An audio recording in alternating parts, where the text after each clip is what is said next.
शक्ति सिंह गोहिल की अतिवृष्टि घोषित करने की मांग की।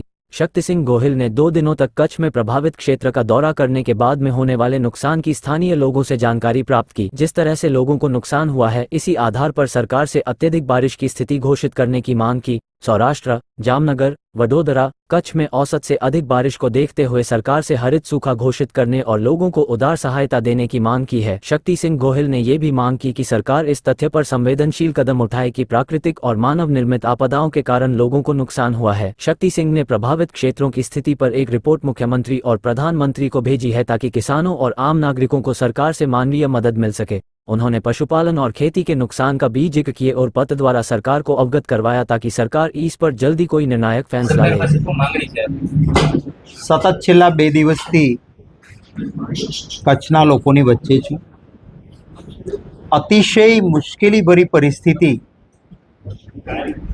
કેટલાક વિસ્તારોમાં કચ્છમાં પેદા થઈ છે। ગઈકાલે હું માંડવી શહેરમાં હતો।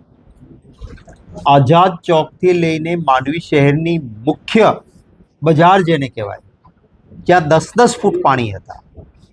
કમનસીબી એ વાતની છે કે ત્યાં લોકોએ આવીને કહ્યું કે અમારું વેપારી એસોસિએશન 100 જણા અમે મ્યુનિસિપાલિટીમાં જઈને કહીને આવ્યા હતા કે જે પાણી અમારી બજારનું નીકળે છે એ પેટ્રોલ પંપ એચપીનો છે, ત્યાંથી જે નાળું છે આ નાળામાં પુરાણ થઈ ગયું છે, આને સાફ કરો, મોટું કરવાની જરૂર છે, કરો, નહીતર મુશ્કેલી થશે। આ ન થયું ને પરિણામે નાના નાના વેપારીઓને ન કલ્પી શકાય તેવું નુકસાન થયું।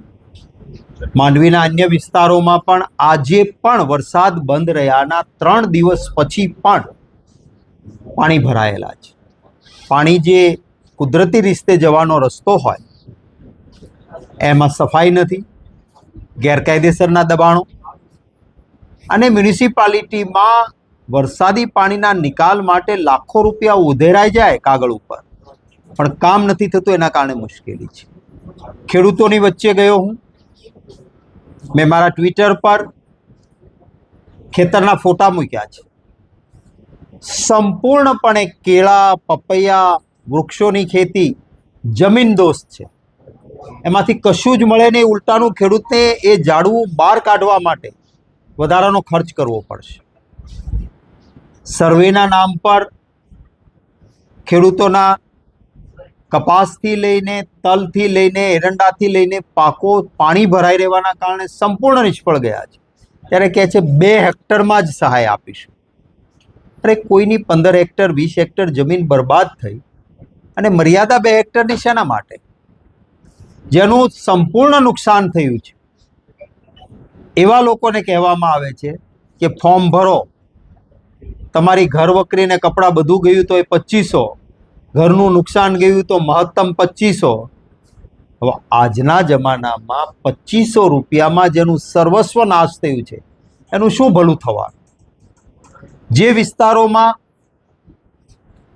પશુ ધન બરબાદ થયું છે, મૃત્યુ થયા છે, એને કોઈ રાહત નહીં।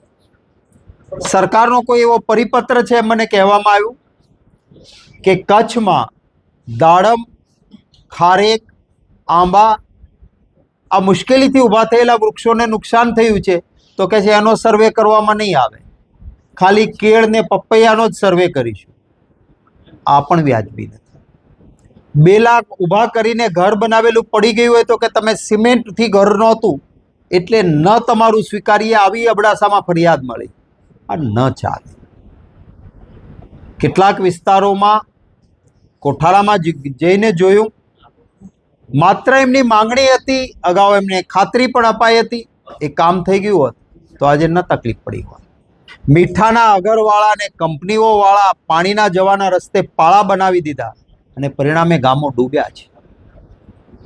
રોડ બન્યો, કુદરતી પાણીના નિકાલનું નાળું ન બનાવ્યું, પરિણામે લાલા હોય, જખો હોય કે વાંકુ જેવા વિસ્તારોમાં મુશ્કેલી ઊભી થાય। રેલવેનો ટ્રેક બન્યો છે પરંતુ એની નીચેના કોઝવેમાં પાણી ભરાઈ રહે અને માણસ ન જઈ શકે। આ વ્યાજબી નથી। જે લખપતના બેખડા, ચામડા, ચકરાઈ, મીંઢિયારી, ઇવન હાજીપીર આજે પણ ત્યાં વીજળીના જોડાણ શરૂ નથી થયું, વીજ પુરવઠો પુનઃસ્થાપિત નથી થયો. લોકોએ જાતે થાંભલા ઊભા કરવાની મહેનત કરવી પડે. આ બરાબર નથી. બહારના જિલ્લાઓમાં જ્યાં તકલીફ નથી ત્યાંથી ટીમો બોલાવીને તાત્કાલિક વીજ જોડાણ કરવા જોઈએ. કારણ કે વીજળી ન હોય, પાણીની સપ્લાય ન થાય, ગંદુ પાણી પીવું પડે તો રોગચાળો ફાટી નીકળે. આ પરિસ્થિતિ બહુ જ જગ્યાએ જોવા મળી છે. અમારા કાર્યકર્તા મિત્રોને પણ વિનંતી કરી છે અને સૌ યથાશક્તિ મદદરૂપ બને છે. તંત્રને પણ એમની ક્યાંય જરૂરિયાત હશે તો વિનામૂલ્યે કાર્યકર્તાઓ સર્વેમાં ફોર્મ ભરી દેવામાં મદદરૂપ બનશે. મારા સાથે સતત નેતાઓ અને કાર્યકર્તાઓ જોડાયા હતા. કચ્છી માળુઓએ હું જ્યાં ગયો છું ત્યાં કચ્છની એક અસ્મિતા છે. આટલી મુશ્કેલી વચ્ચે પણ જ્યાં ગયો છું ત્યાં પ્રેમથી સ્વાગત કરીને આવકાર આપ્યો છે. એ માટે કચ્છના આ વિશાળ દિલના લોકોનો પણ ખૂબ હૃદયપૂર્વક આભાર માનું છું. મારી મુખ્ય માંગણી એ છે કે માનવતાના ધોરણે ઉદાર હાથે સહાય કરવી પડે. તમે 2500 રૂપિયા અથવા તો માત્ર 2 હેક્ટર આ લોકોની મજાક છે.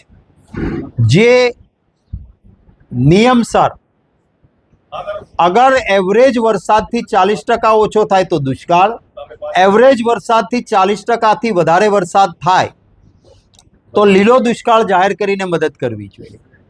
કચ્છના મોટાભાગના વિસ્તારો, સૌરાષ્ટ્રના, મધ્ય ગુજરાતના, દક્ષિણ ગુજરાતના જિલ્લાઓમાં 40% નહીં 100% કરતાં વધારે વરસાદ પડ્યો છે. ત્યાં લીલો દુષ્કાળ જાહેર કરીને પૂરેપૂરી સહાય ખેડૂતોને અને લોકોને આપવામાં આવે, આ મારી માંગણી છે.